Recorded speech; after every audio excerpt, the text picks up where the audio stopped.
Para quem não me conhece, sou Tamimi David Reis Borsato, descendente de pais árabes, os quais vieram muito cedo da Síria e do Líbano e aqui se encontraram, casaram, tiveram 4 filhos.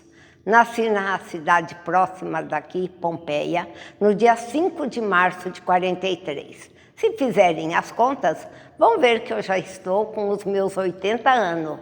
E graças a Deus, saúde e bem vivido. A minha infância foi uma infância maravilhosa, porque sempre nós fomos uma família muito grande, porque até hoje ninguém entende quem é irmão, quem é primo. 2 irmãos casados com 2 irmãs. E sempre, desde que nós entendemos por gente, moramos juntos. E nunca houve diferença, nunca houve separação em dinheiro, em nada. Não porque mamãe costurava, que ela começava pela sua filha, que sou eu a mais velha, mas sim, começava por todos. Éramos Elias, Alice, Helena, Mary. Depois que nasceram todos da titia, começou eu, Tamimi, meu irmão Nicola, minha irmã Sâmia e Jorge. Tínhamos uma infância maravilhosa, não havia necessidade de amigos, porque só a Irmandade já formavam o bloco.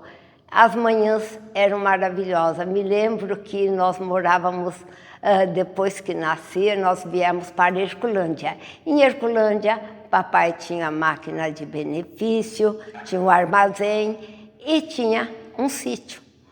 O titio, que era mais idoso, ficava no armazém e papai cuidava do sítio e da máquina. E todos os dias íamos cedinho, levantávamos, o pai puxava água, que naquele tempo não havia poço artesiano, então eles puxavam água, enchiam as tinas para a mamãe e titia trabalhar o dia todo.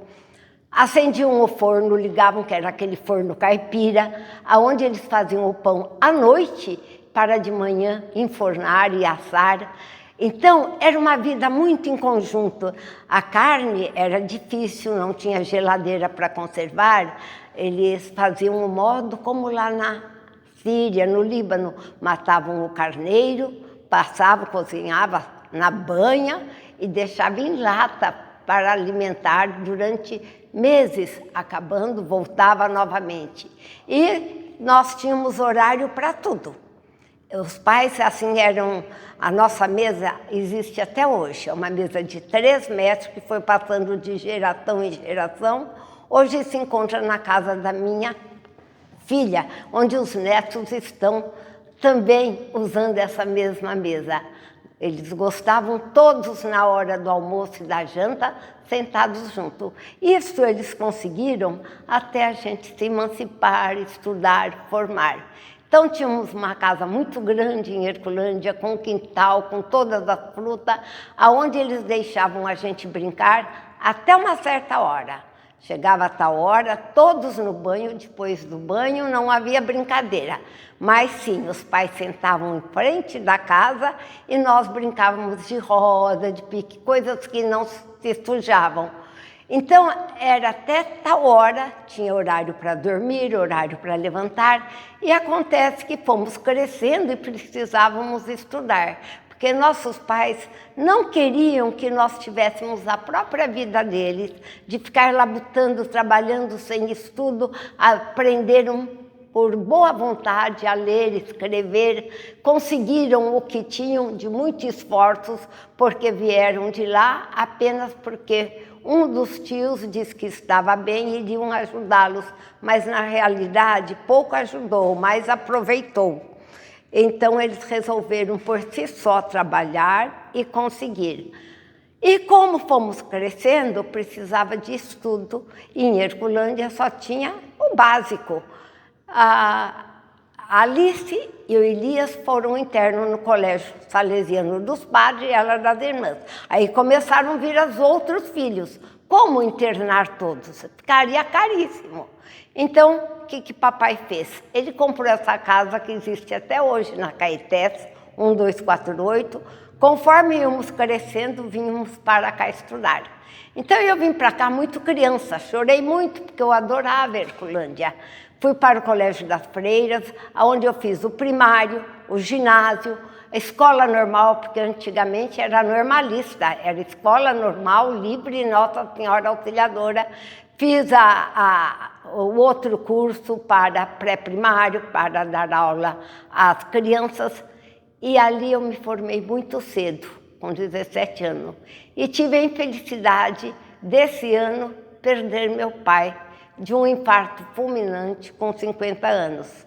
Então ele não teve o privilégio de ver nenhuma filha formada, mas tem um anel de estimação que eu não me disponho de forma alguma, que ele já havia comprado, que era orgulho dele de eu ser professora.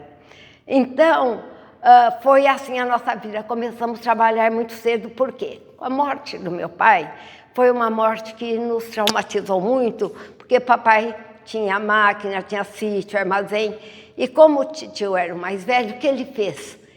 Ele falou, meu irmão, você vai aposentar, eu vou passar no meu nome, que eu vou levar tudo em frente. Você pode ficar em Tupã com a turma, eu fico em Herculândia cá com a minha mãe. E por infelicidade, tinha um sobrinho que minha mãe fez pôr para trabalhar com ele, que cuidava da contabilidade. Meu pai era inocente nesse sentido, ele não entendia, ele era homem de negócio, mas não era uma pessoa pronta para cálculo, para nada. E chegou o bendito carrinho preto lá dos fiscais e falaram, cadê seu Davi? Ah, não está, nós queremos os livros. Meu pai, na inocência, abriu o armário e entregou. Naquele tempo, a multa de 2.500 era entregar casa, fazenda, sítio, tudo. Ele chegou à tarde e falou para a mamãe, ai, eu acho que eu vou morrer porque fiz uma coisa mais errada do mundo. Minha mãe falou, a culpa não foi sua, você acreditou nele. Quando os fiscais voltaram para pegar a multa, estava fechado por luto. Meu pai teve um infarto fulminante. Então, o que acontece? Metade estavam formados, metade ainda estudando. Devemos muito ao nosso irmão Elias. Ele formou todos os outros meus irmãos, que graças a Deus, um é engenheiro, outro doutor, tudo graças a ele. Então, toda a família começou a trabalhar e a pôr dinheiro em casa. Eu ia para o sítio, eu peguei escola logo no começo, porque não quero me orgulhar, mas não peguei o primeiro lugar, mas peguei segundo lugar. Naquele tempo davam bolsa para quem formasse bem, mas acontece que era um colégio particular, eu perdi, então, mas pude escolher. Eu ia para o sítio às 6h30 e voltava às 6 da tarde. Por quê? Andava 2 quilômetros a pé, porque era escola rural, andava com uma carroça de aro de ferro, enfrentava tudo mais contente, porque nós tínhamos que dar uma parte para casa, uma parte seria para nós e outra para guardar.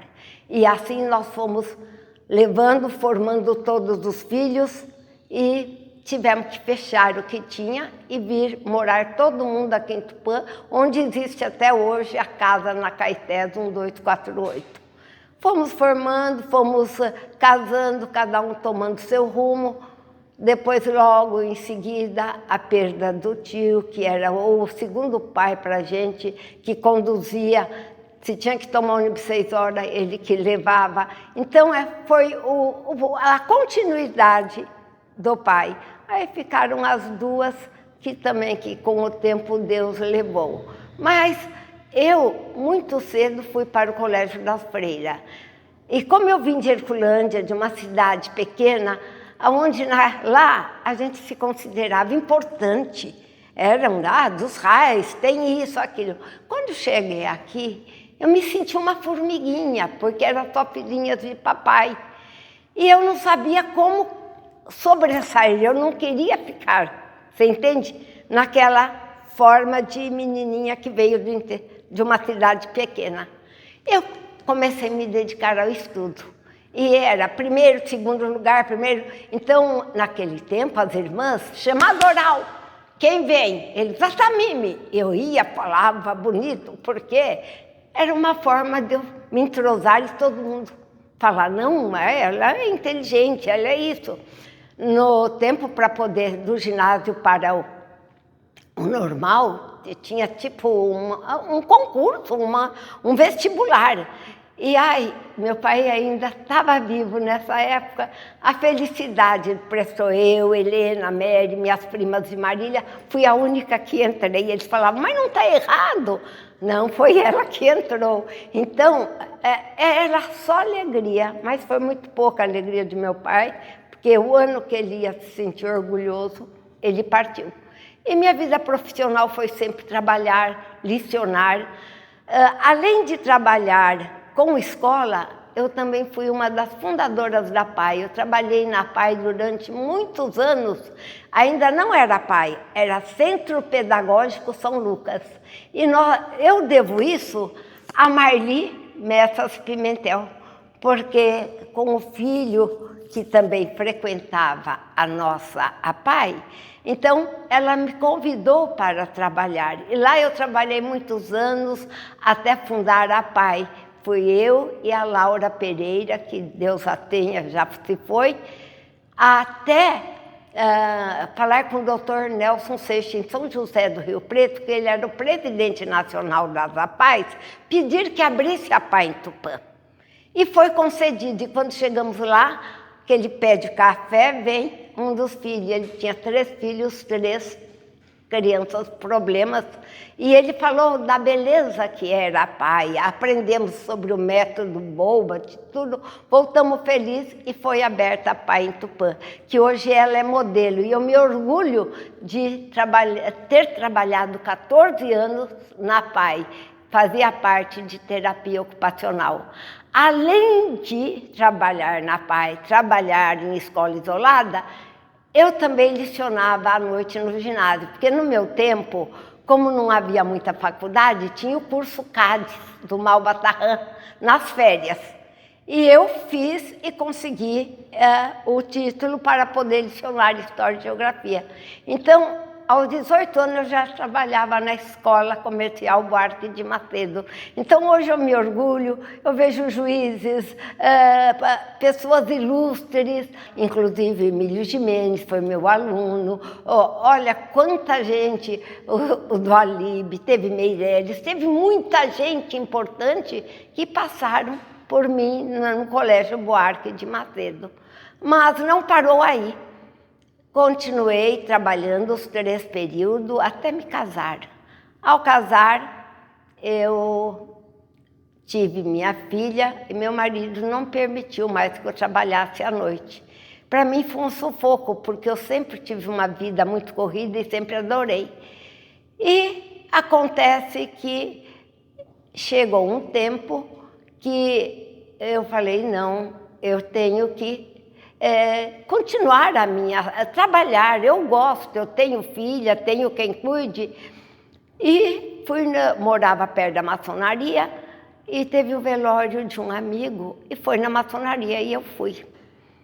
Cheguei cansada, eram 6 horas a hora que eu chegava em casa e chegando lá eu vi, estava todo mundo e a dona Naíra, esposa, a companheira do senhor Souza Leão, sentada sozinha num canto. Aí eu cheguei, sentei, falei, boa noite, quem é você? Me expliquei, sou muito amiga do seu cunhado, do Hélio, que era prefeito em Herculândia. O que você faz? Eu falei, cheguei agora da escola. Você gosta de trabalhar em museu? Falei, olha, dona Nair, eu sou uma das professoras que todo ano trago meus alunos a conhecer o museu, depois dou um almoço, eles almoçam, conhecem minha casa e depois nós voltamos embora.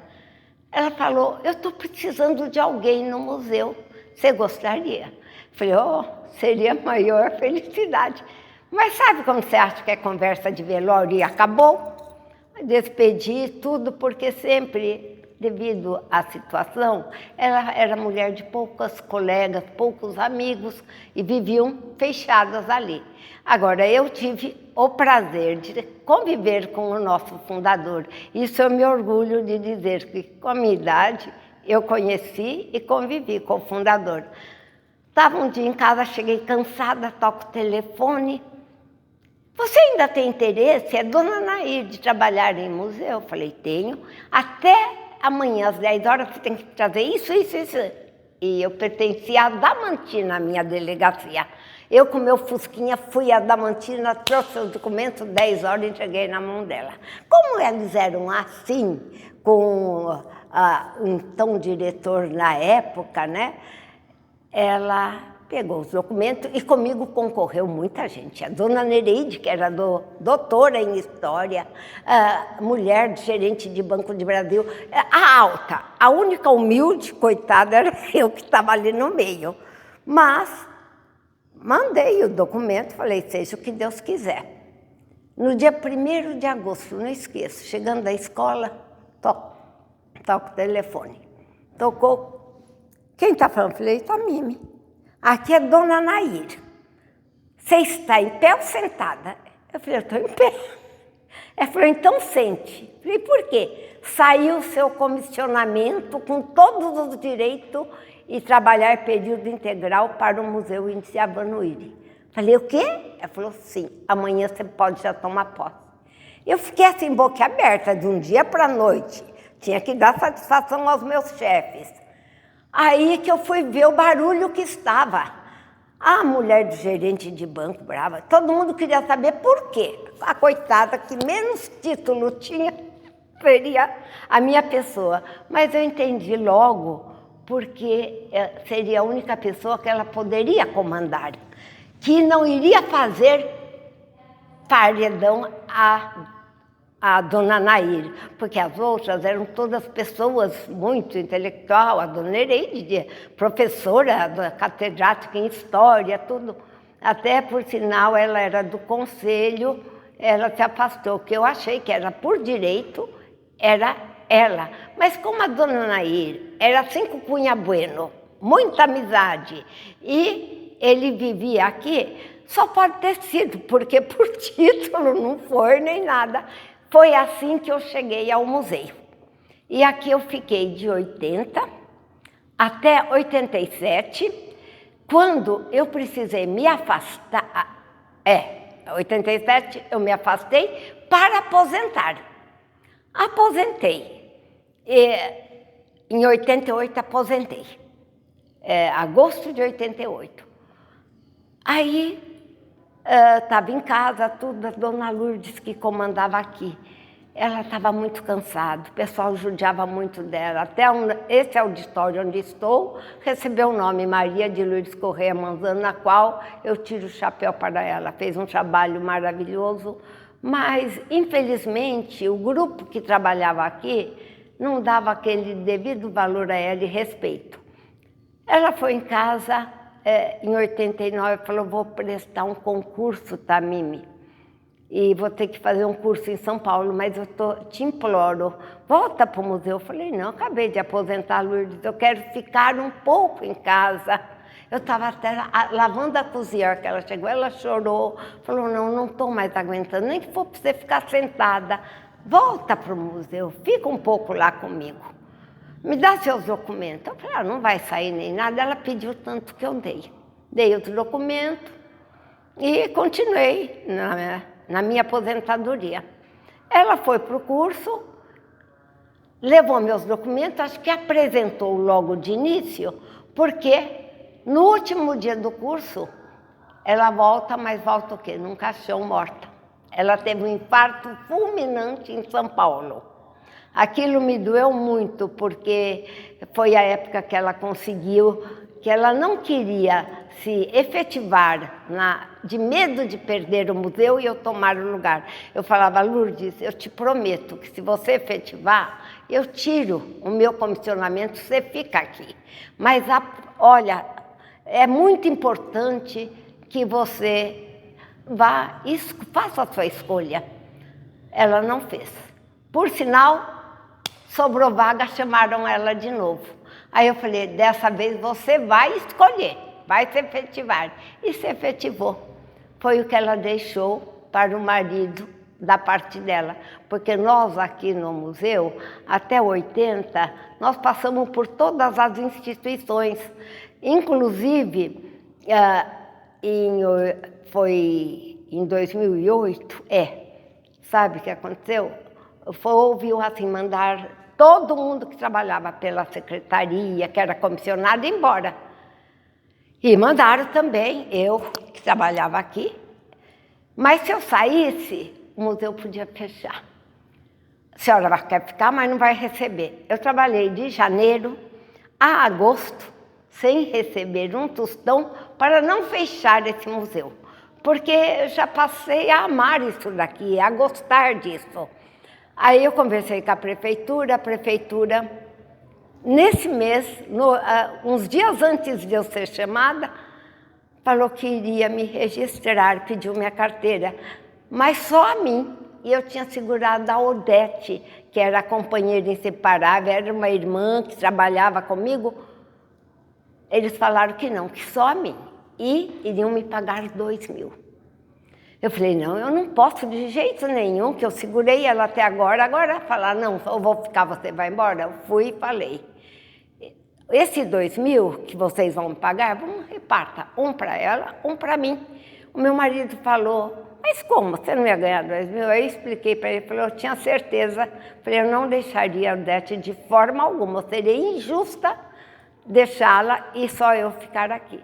Mas Deus é tão pai, tão maravilhoso, que a CAM Portinari, que é a Associação Cultural Museus Casa de Portinari, que rege este museu, a diretora tinha dito, ela sabia do meu esforço, que o dia que abrisse essa organização, ela iria fazer tudo para me registrar. Eu falei, só que acontece que não sou eu, tenho eu e a Odete. Parece mentira, no dia 1º de agosto ela telefona. Abriu a organização e você tem que estar aqui. Eu falei, Odete, vai, você e Odete, para passar pelo concurso, que é muita gente, para ver se vocês se efetivam. Então, no dia 1º de agosto, estávamos em Brodowski, eu e a Odete, para fazer o concurso, aonde, então, eu passei a ser a diretora e daí 2 anos, gerente deste museu. Então, desde 2008, o museu é gerido pela ACAM Portinari, que é a Associação Cultural Museu Casa de Portinari, onde fez toda essa reforma, reestruturou o museu, fez essa expografia maravilhosa que todos que chegam aqui se encantam, e continuamos o nosso trabalho, mas a ACAM não quis parar aí. Ela quis que todos os departamentos fossem preenchidos. Então, nós trabalhamos em 21 pessoas. O museu tem 24 horas vigilantes. Nós temos zelador, nós temos porteiro, temos 6 educadoras que recebem, educam, fazem oficinas. Finais de semana nós temos família no museu, onde a família vem, ela joga, ela pratica, faz oficina com as crianças. Nós temos 2 na reserva técnica, uma que cuida da documentação, a outra que cuida do acervo do museu, porque o coração do museu está no acervo. E o nosso acervo, ele torna-se importante e é um acervo etnográfico que faz deste museu muitos acreditarem ser o Museu do Índio, mas não, é um museu histórico, porque ele traz grande parte a história da nossa cidade, a história da sua fundação, dos pioneiros que ajudaram na formação do nosso município e fala da parte etnográfica, que são os índios da região centro-oeste ou oeste, que é a terra indígena de Vanuíri, terra indígena de Catu e terra indígena de Araribá. Então, nós temos, mostrando essas 3 etnias que são, terras indígenas que são nossas, e os outros módulos que mostram os índios do Brasil. Então, a nossa agenda é sempre lotada, a gente procura atender de uma forma acolhedora, para que o visitante se sinta dentro de sua casa. Então, a minha vida foi sempre trabalhar, e faço com amor, faço com gosto, porque isto faz parte da minha vida. Muitos falam, por que trabalhar? Acha que é egoísmo da minha parte. Não é egoísmo, é que eu amo isso. Eu levanto de manhã, eu tenho algo para saber. Ai, vou trabalhar, vou para o museu, vou dar um pouco de mim à educação, à cultura, mas eu sei que nos meus 80 anos, muitos acreditam que eu já devia estar crochetando e sentada num sofá. Mas não, enquanto ainda tiver corpo e mente sã, que dê para trabalhar, porque eu me conheço, que a hora que eu ver que eu não estou retribuindo o que precisa esse museu, a sociedade, Tupã, eu mesmo, por mim, me afastarei. A minha história é muito longa, mas eu contei um resumo, um apanhado do que é a minha vida. E digo, gente, a coisa melhor do mundo é você trabalhar, é você estar num local que você gosta, porque tudo que você faz com amor. Até os acontecimentos a gente consegue transformá-lo em coisas boas. E aqui eu estou nesse museu e pretendo que Deus me dê saúde para mais alguns anos e passar, apesar que se eu sair hoje, eu tenho certeza que o museu continuará perfeitamente. Por quê? Porque a equipe que trabalha comigo, a qual eu tenho que parabenizar, é uma equipe que eu estando ou não estando, o trabalho continua, cada um dentro do seu setor, e agradecê-los, porque o museu não é Dona Tamimi, o museu é de todos, o museu é dessa equipe maravilhosa que trabalha comigo, desde o porteiro, o vigilante, até as educadoras, a reserva técnica. Tamimi, eu queria que você falasse um pouco sobre o seu período de escola, amigas que você teve, professores, como é que era a rotina da escola? A minha rotina da escola foi uma rotina maravilhosa, porque é um local que até hoje eu guardo as minhas amigas, converso com elas, não esqueço de datas importantes de amigas que fizeram parte da minha vida. E aqui em Tupã restaram poucas, porque muitas foram embora, outras Deus já levou, mas eu guardo comigo boas lembranças, recordações ótimas de colegas que me acompanharam desde o primário, do 4º ano, ginásio e professora. As freiras, a gente continua amiga de muitos. Nós temos, porque a nossa escola era formada por irmãs salesianas, e muitas já foram e outras estão vivas. E todos os anos a gente conversa com a irmã Marisa, que era nossa, além de secretária, ela dava aula, e ela veio nos visitar há pouco tempo, nos presenteou, veio levar a Madre Mazarello e o Dom Bosco, que pertenceu ao colégio, mas infelizmente não deram o Dom Bosco, só deram a Madre Mazarello. E todos os anos, no dia 17 de fevereiro, eu converso com a irmã Marisa, que está com seus 92 anos, lúcida, maravilhosa. Ela foi para o asilo das irmãs e ela fala...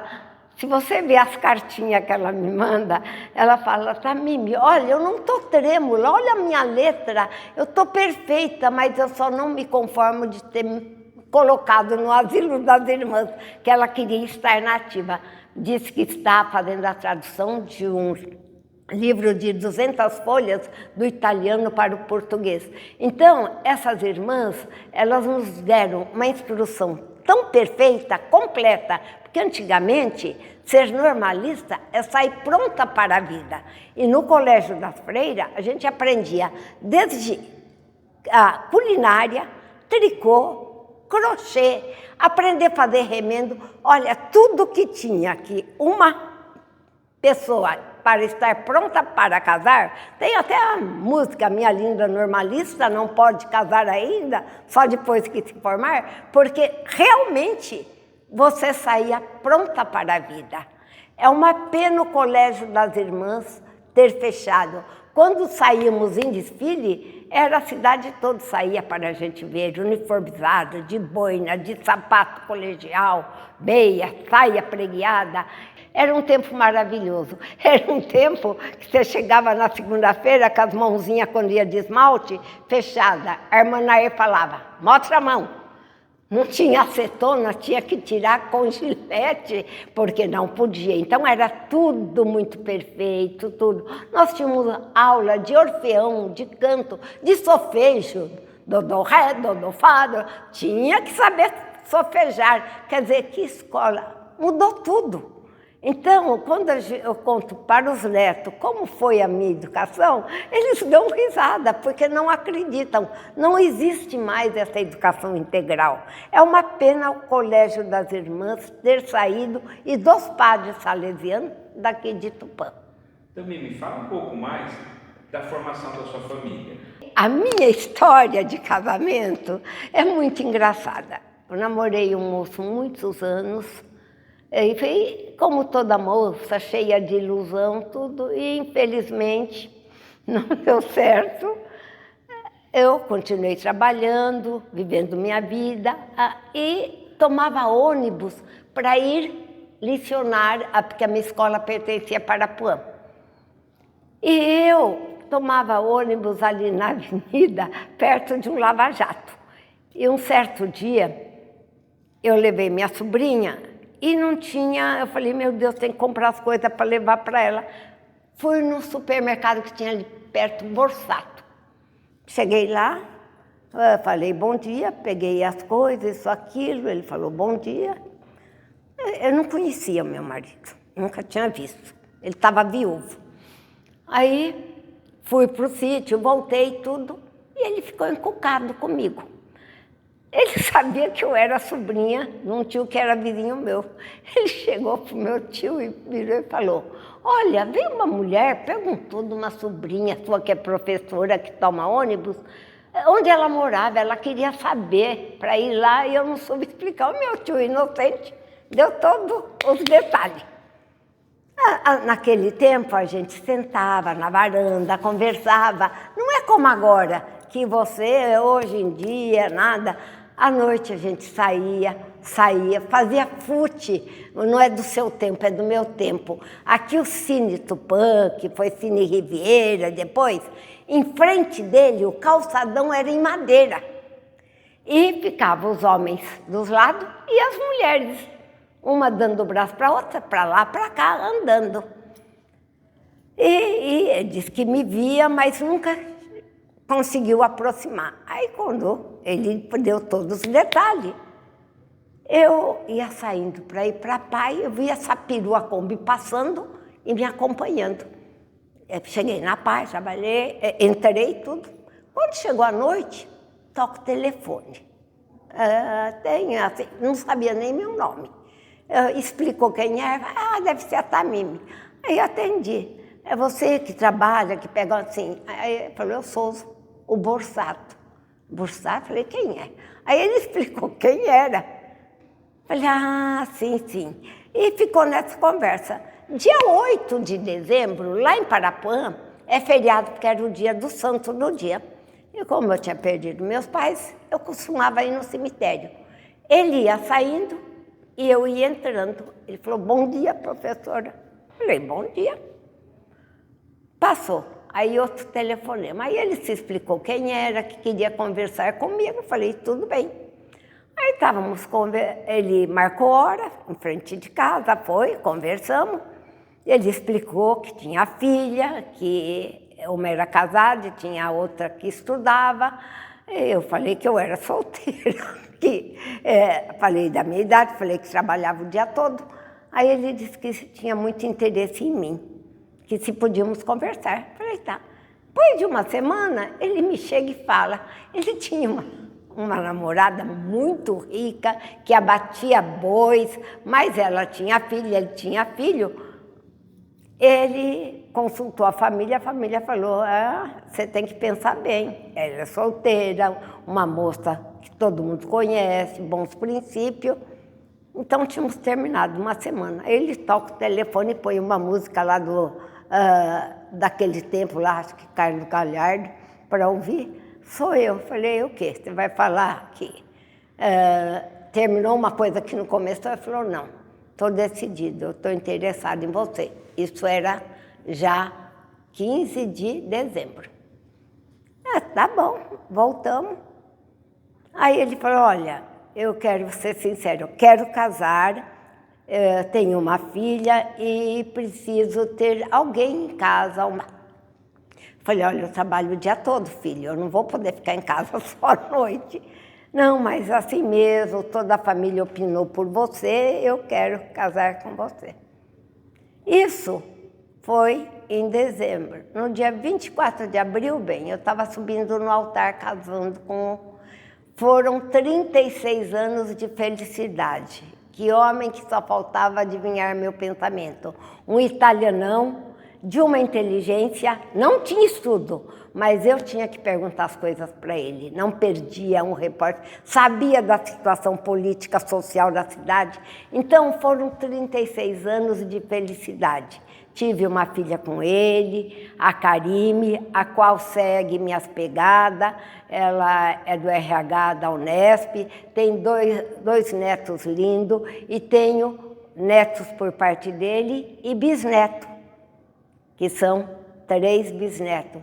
Os netos todos casados, os bisnetos já 2 casados, e nós continuamos a vida. Sinto muita falta porque ele foi uma pessoa, ele foi assim, praticamente pai, marido, mestre, ele nunca me deixou preocupar com uma compra, com uma coisa, era tudo ele que fazia. Então a perda dele para mim foi um baque muito grande, porque eu não me preocupava, a minha preocupação era trabalhar, o resto era com ele. Foi um modelo de marido, de pai, e que deixou muita recordação, muitas saudades, e vamos tocando a vida. Estou aqui graças à força, à nossa fé, acreditar que nós temos um Deus que nos guia, que nos ajuda, e pronta para que vier. Tamimi, você participou de momentos muito importantes de Tupã, esteve presente. Eu queria que você destacasse 3 e por que eles são importantes.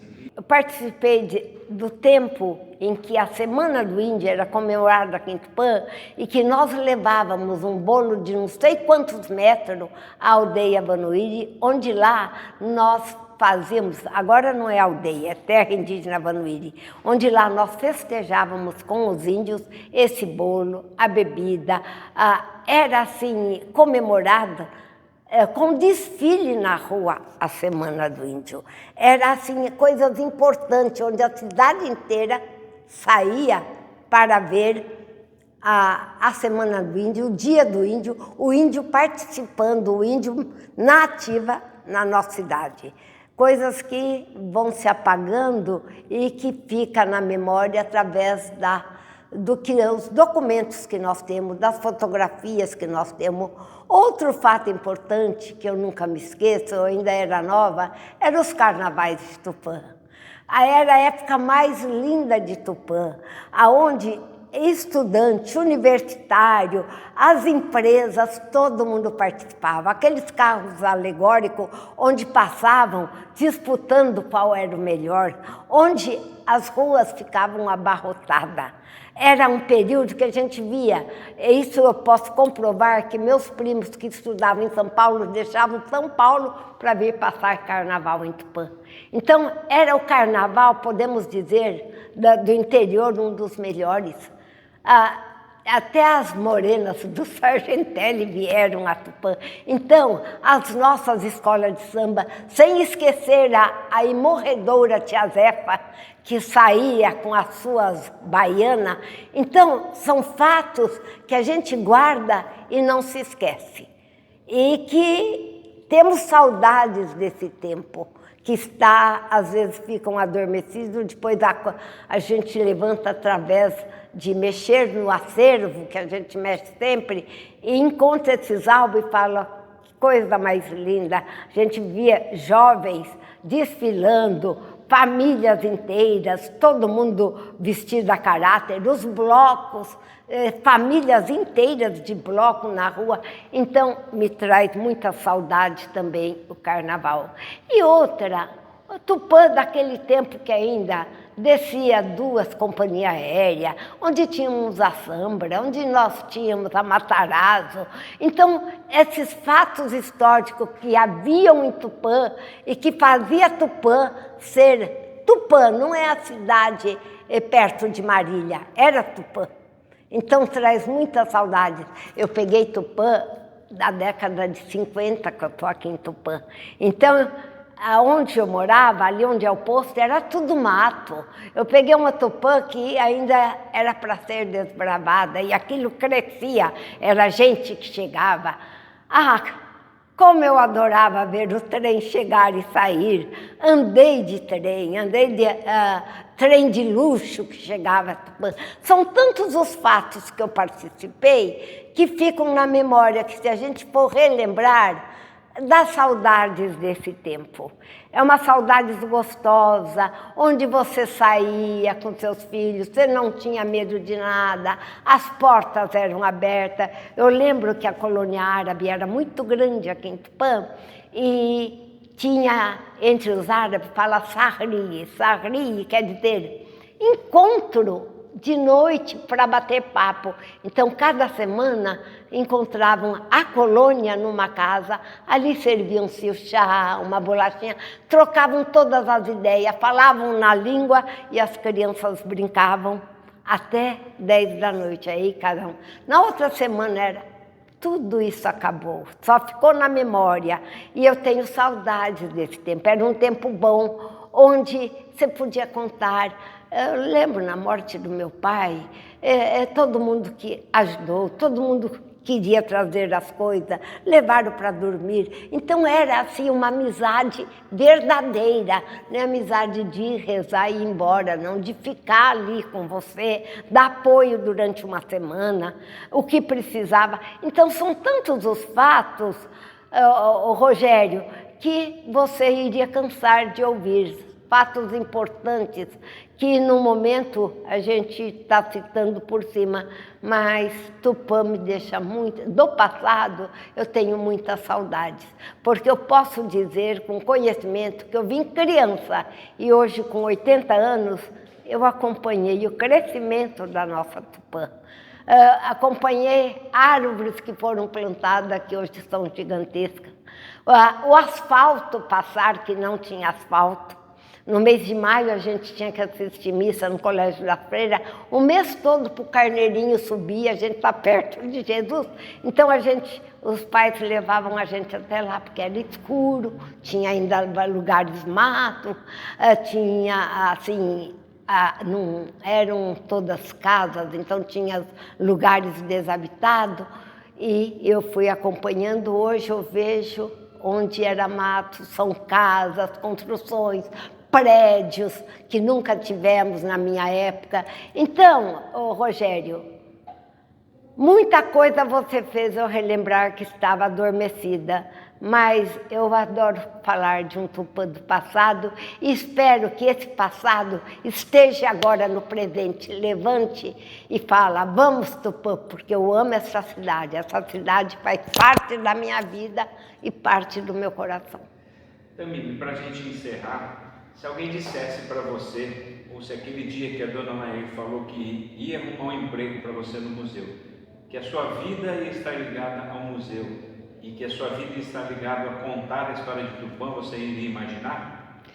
Não iria imaginar. Adoraria. Eu achei que fosse uma conversa apenas de velório, mas foi o maior presente, por isso eu não me esqueço. Em sua morte, eu fiz uma mensagem muito grande, que eu senti muito, porque quando ela teve que entregar a casa 6 meses após a morte, para que se transformasse num solar, eu que fiz o levantamento de tudo. Quando ela vinha a Tupã, ela ficava. Ela me contou toda a história dela, contou como aconteceu ela e o Souza. Então ela foi, naquela época, isolada da sociedade, porque ela tomou o marido da tia. Mas eu levanto, tiro o chapéu para a dona Nair, que nós devemos muito, embora seja seu João Geraldo Iório, professor, o criador do museu, mas todo mundo acha que é o Souza Leão e dona Nair, porque ele passou a ideia e eles que trabalharam para... né, na verdade, ele que deixou esse prédio, ele que construiu. Então, nós não podemos esquecer de falar da Dona Nair e de Luiz de Souza Leão. Se hoje eu estou contando essa história, falando de Tupã, eu devo a ela, porque ela que me colocou aqui. E isso foi crescendo, foi fervendo, e com ela eu aprendi muito, porque ela contava muita coisa, e eu tinha muita pena. Ela não teve amigos.